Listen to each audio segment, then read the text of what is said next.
to Game of the Week featuring the Columbus City League Boys Championship. And we're here with the legend himself, my guy, Mr. Mike Banks. Appreciate you coming on with us. Oh man, I appreciate you having me, man. You know, anything I can do to support you, I'm always in. Brother, hey, I appreciate it. I'm trying to get it. I'm trying to get you before next time I'm gonna interview you. Gonna have that bling on your finger. I ain't gonna be able to see you, man. But real quick, man, tell us about the season this year and a couple guys on the squad and what they bring to the table. This season it's been an awesome season. You know, some highs, some lows. Dalen had an injury early. You know, one of the best players in the state. He had an injury early in the preseason, 3 days into practice. Had a broken bone in his foot, and so he sat out the beginning of practice, the beginning of the preseason. You know, it was terrible for him, but it was kind of a blessing in disguise because it forced us to have to play some younger players and force those guys in there. And by forcing those guys in there and making them play earlier, it actually kind of made us a little bit deeper as a team this year. And so, you know, I love what we building. A lot of these kids is homegrown. They've been at the school since 3rd grade, 4th grade, some of them kindergarten. And so it's nice to bring this team together because it's really, they got great chemistry. They got phenomenal chemistry, and right now it's really a player-led team. You know, and player-led teams are so much easier to coach than coach-led teams. And they're better. Much better. Yeah, because they hold each other accountable. Not only that, but they just do stuff on the floor. They see things, and they'll huddle up. They don't consult with me, you know what I mean? They just kind of see something, and the next thing I know, somebody setting the backdoor screen, and we getting a lot. You know what I mean? It's just basketball. You know, they got good basketball IQ, and then they also have great team chemistry. So, you know, it's been a special season. You know, we've had some losses on our record, and I look at them more as lessons than losses because, you know, we were able to become a better team for the next time we face somebody. So it's been awesome. Dalen Swain, of course, Xavier commit. He's going to the University of Xavier next year. 4-year starter, 6'8" point guard. I mean, he's a phenomenal player. He's a phenomenal talent. Next, Preston Steele, 6'6". He's been 6'6" forward. He can play out on the wing, but for us, he sacrificed some of his game in order to be in the post for us, and you know, we appreciate that. Dyson Bibbins is like our unsung hero on the team. He's just kind of like a glue guy that does everything. You know, he averages like 6 points, 4 rebounds, 2 assists, 1 steal, but he's a guard.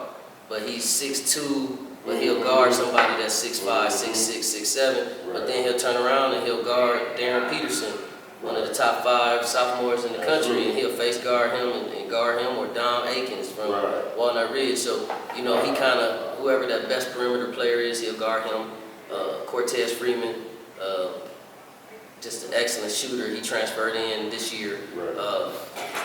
He probably could have came last year. We was hoping he would have came last year, but he was out in Canal, and they moved back to Columbus, and he finished out the year last year there, but he wanted to come over here. And then him and Dalen are first cousins. Their moms are sisters. Their moms are sisters, so they grew up together. So when Cortez came, him and Dalen already had like a bond, and they already had a chemistry going, and it just all just kind of fit in there together. You know, along with some young boys, Chris Cooper Patton comes off the bench. He's a sophomore, and LaRon Fuller, the bulldog of a point guard that plays defense and is just like energy.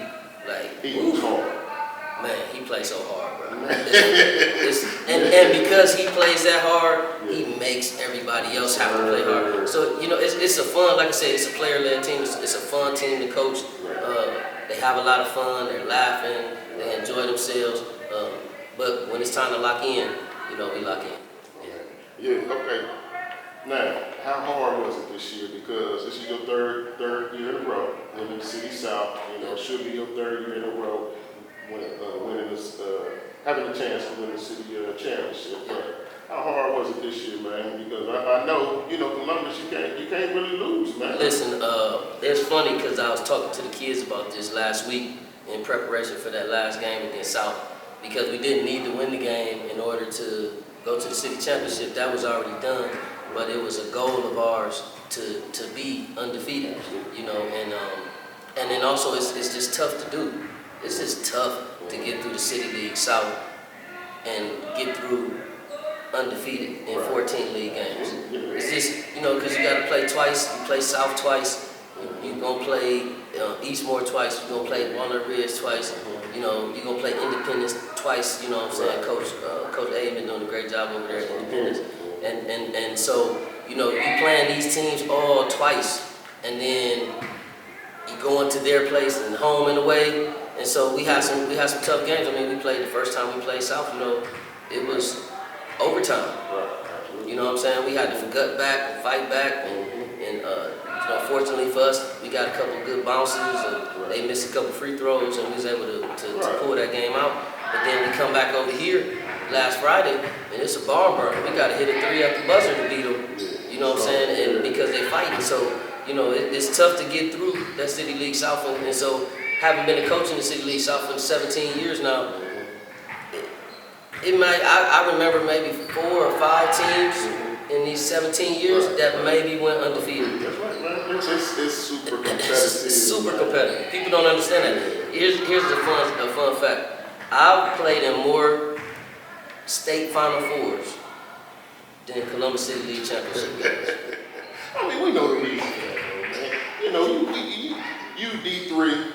Right, you know, in the tournament. Against D1, you know what I mean? Yeah. So we always prepare. So we always, you know, we level up when we come to the tournament. But at the same time, it just talks to it's just a testament to the toughness of how tough that league is. And so, you know, to make it through this year, you know, undefeated, is unbelievable. You know what I'm saying? Accomplishment, and you know, I don't want my kids to dwell on it, but I want them to understand it. You know what I mean? So like to win 3 in a row and to only lose 1 City League South game in the last 3 seasons, I mean, you know, that's just amazing. I didn't realize y'all lost one last year because I know the year before y'all was undefeated. Yeah. Right. Yeah. So that's 2 out of 3. 2 out of 3. Now that was the COVID year where we only played everybody once. So, you know, going around that second time is always much tougher. But, you know, just getting those 7 for that year for COVID, that's what the rules were, that's what the game was played. So it's how we did most depth. But after that, it's just, you know, after that, it's been amazing, you know what I mean? And I've been super proud of the boys and how they've been approaching these games, you know what I'm saying? And when they lock in, they lock in. Couple real quick questions, man. I don't want to take too much more of your time. I know you got to practice. But I can remember, man, you always scheduled a tough, you know, created a tough schedule. You always hit guys from all over the state. I remember I would go and look in the paper when they had stuff in the paper. I look at the paper, I say, all right, I get Independence here, I get Independence here. I mean, Ridge there, like Afro. He making me go to Marion? Yeah. I gotta go to. So, but now bringing it to this year, you don't face the gauntlet, man. How has that prepared y'all for this moment and beyond?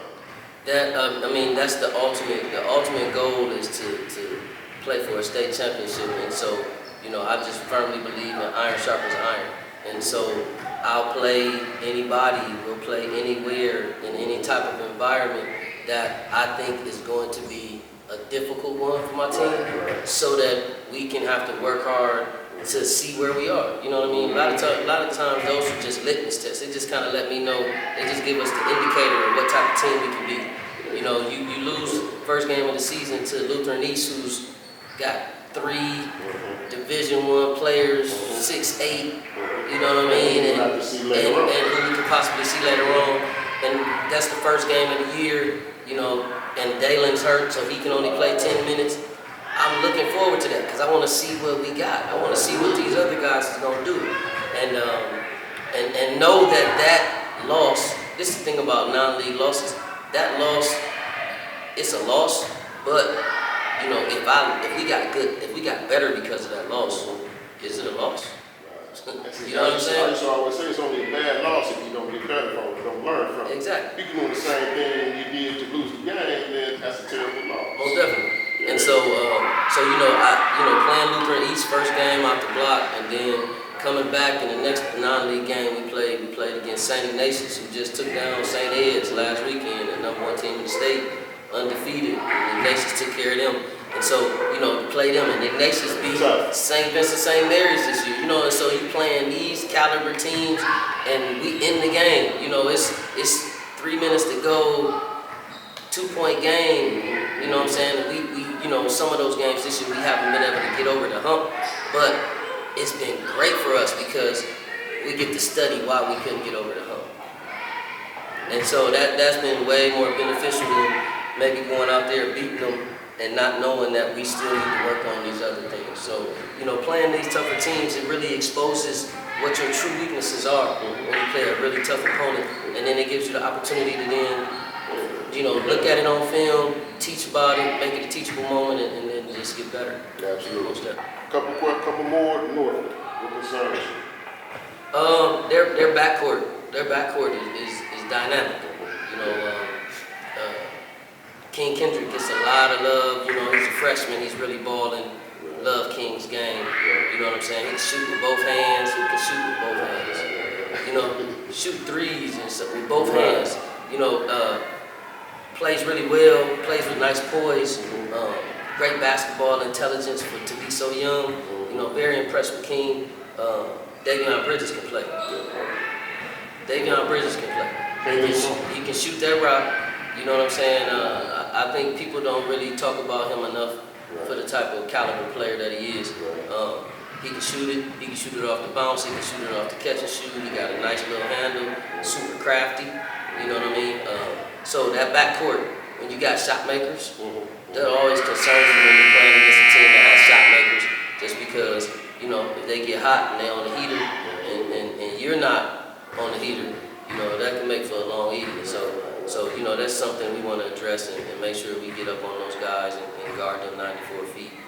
That's just a staple of being that Africentric, is that if you're going to play for me, you got to be able and be willing to play 94 feet of basketball, because that's just kind of how we played in Toledo, and it's kind of what I know. Nobody makes coach team. I know him. Right. Better than most.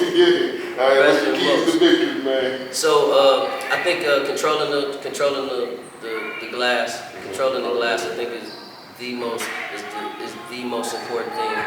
Can't give them extra possessions, because those extra possessions are, those are those higher percentage shots. You know what I mean? I read a few years ago, I think John Calipari put out some stats, and he was like, in the NBA, best players in the world, on first shot attempts, NBA, 35%. Second shot attempts, 60%. Third shot attempts is 80%. So that second shot attempt is at the rim. That third shot attempt is definitely at the rim. And so taking away those extra possessions, when they miss, grabbing that and making them have to pay, I think that's gonna be huge. Is controlling the glass. I like to play that game at a nice tempo. I like to get that ball up and down the court. I like to force them to have to play at a faster pace and to have to play harder than they've had to play. We want to make them have to play hard. We want to make them have to play hard, and then and then in the end we just got to make sure we share the ball. If we share the ball on offense and that ball is moving, then I really love what we look like as a team. Absolutely, man. I appreciate you stopping by with me, man. Oh, most definitely. I appreciate you. Always, man. Most definitely. All right, good luck. Thank you. All the way. For sure.